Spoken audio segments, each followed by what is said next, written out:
D'habitude, l'innovation technologique, ça ressemble un peu à un tour de magie, non? Ouais, c'est très théâtral en général. C'est ça.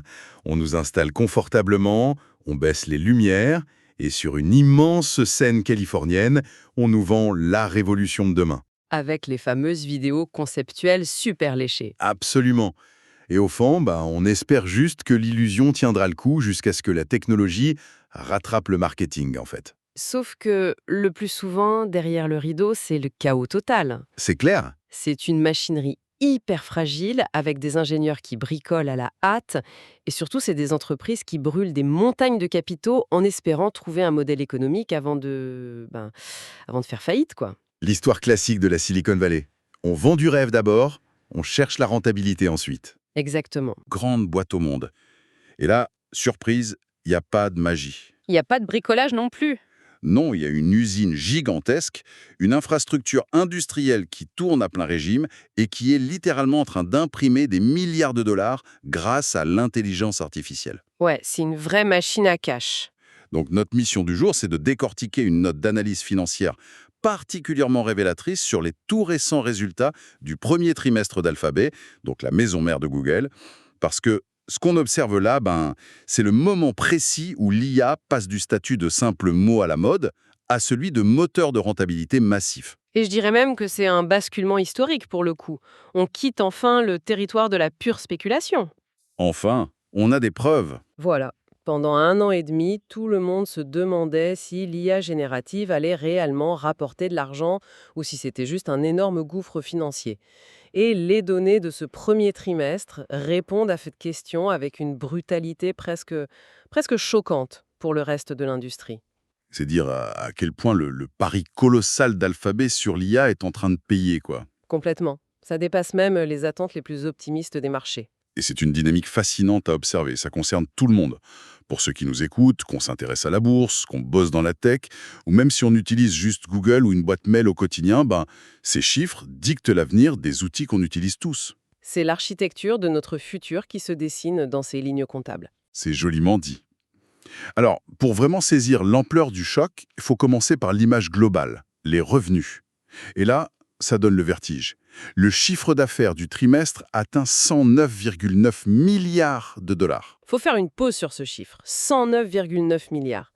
En 3 mois. Ouais, c'est plus d'1 milliard de dollars par jour, tous les jours. Et sur une base qui est déjà tellement immense, afficher une hausse de 22%, c'est un tour de force absolu. Et même si on enlève l'effet des taux de change, on est à plus 19%. C'est énorme. C'est le 11e trimestre consécutif où ils font une croissance supérieure à 10%.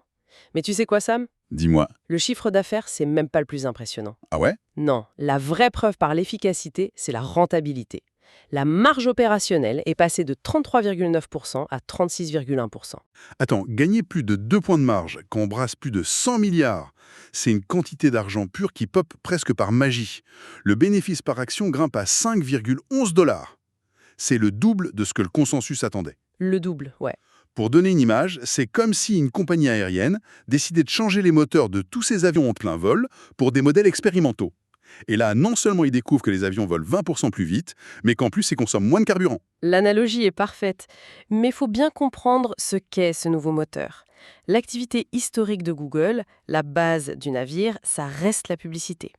Et ça affiche une croissance super solide de 19%.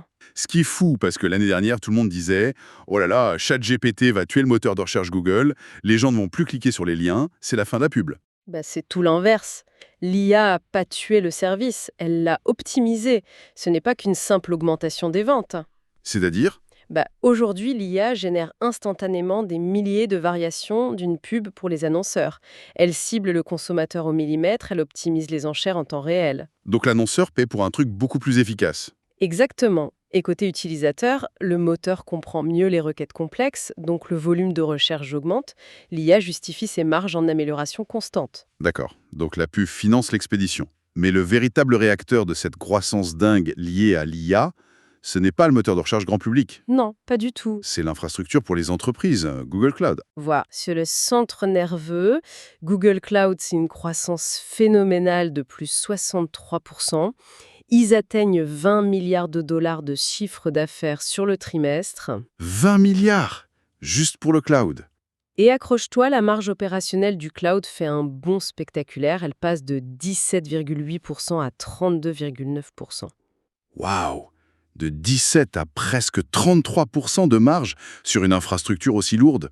Ce qui est fascinant ici, c'est que ça prouve que le cloud n'est plus une activité de conquête à perte pour Alphabet.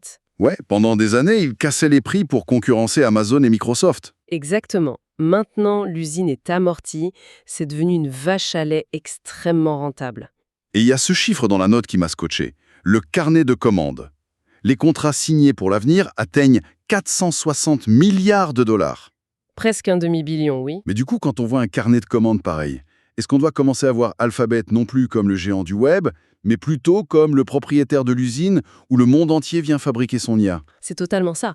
Les grandes banques, les supermarchés, les constructeurs automobiles, ils n'ont pas les serveurs pour créer leur propre IA.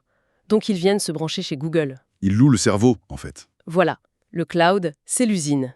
Mais pour justifier une domination globale sur l'IA, faut aussi conquérir le grand public. Et c'est là qu'intervient Gemini. Gemini, leur grand modèle de langage pour concurrencer ChatGPT, c'est ça? Tout à fait. Et les chiffres sont impressionnants. On parle de 350 millions d'abonnements payants. 350 millions. Ouais, avec une croissance de plus 40% du nombre d'utilisateurs actifs mensuels payants. L'adoption est massive. Mais il y a un truc très drôle, enfin drôle, façon de parler, que Sundar Pichai, le boss d'Alphabet, a admis. Ah oui, sur la demande. Ouais. Il a dit que la demande est tellement exceptionnelle qu'elle est temporairement limitée par les capacités industrielles du groupe. C'est fascinant. Le seul frein à l'intelligence artificielle en ce moment, c'est pas le logiciel, c'est la ferraille. C'est exactement ça. Les usines ne tournent pas assez vite pour construire les serveurs pour répondre aux requêtes. C'est un problème de riche d'avoir une demande supérieure à l'offre non logicielle. Mais, et c'est un gros mais, ça met une pression colossale sur la stratégie matérielle du groupe. Bah oui, parce que si tu peux pas répondre à la demande, le client va aller chez Microsoft ou OpenAI. Exactement. Pour ne pas laisser la concurrence s'installer, ils doivent construire plus et plus vite. Et c'est là qu'on rentre dans la dimension des investissements. Et alors là, les montants, c'est la folie. Puisque la capacité industrielle est le seul plafond de verre, comment Alphabet réagit? Ils ouvrent grand les vannes. Les prévisions d'investissement, ce qu'on appelle les CAPEX, ont été relevées entre 175 et 185 milliards de dollars, Mais rien que ça. avec une extension possible jusqu'à 190 milliards de dollars. L'objectif, c'est de soutenir cette croissance, renforcer les infrastructures et capter les opportunités à long terme. Et il prévoit déjà une hausse significative des dépenses en 2027. Attends, 190 milliards de dollars d'investissement. Ce n'est plus un budget d'entreprise, c'est le PIB d'un petit pays. C'est pharaonique. Mais comment le marché peut réagir positivement à ça? D'habitude, quand une boîte tech annonce qu'elle va cramer 190 milliards, l'action s'effondre, parce que les investisseurs détestent les dépenses incontrôlées. On l'a vu avec Meta et le métaverse. La différence, c'est l'anticipation du risque. Dans la tech aujourd'hui, rater le virage de l'infrastructure IA, c'est perçu comme bien plus dangereux que de dépenser 190 milliards. L'anticipation à long terme prime sur le coût immédiat, en gros. Absolument. La demande est déjà là, on l'a vu avec le cloud et Gemini. Et puis, il faut regarder la solidité financière d'Alphabet en arrière-plan. Ah oui, leur bilan. Leur ratio de dette nette sur fonds propres est à moins 19%. C'est-à-dire qu'ils ont plus de cash que de dette. C'est ça. C'est un bilan extrêmement sain. Ils peuvent financer cette expansion sans mettre l'entreprise en danger. Ce qui est un luxe absolu. Bon, avec une telle santé financière, comment ça se traduit concrètement sur les marchés pour l'action ENPO? Et qu'est-ce qu'on trouve d'autre dans ce portefeuille géant? Sur les marchés, l'action se négocie actuellement autour de 349,94 $, Près de 350 dollars, ouais. ce qui nous donne une variation sur 52 semaines de plus 118,49%. L'action a plus que doublé. Impressionnant. Avec un bêta de 1,11 si je lis bien mes notes. Tout à fait.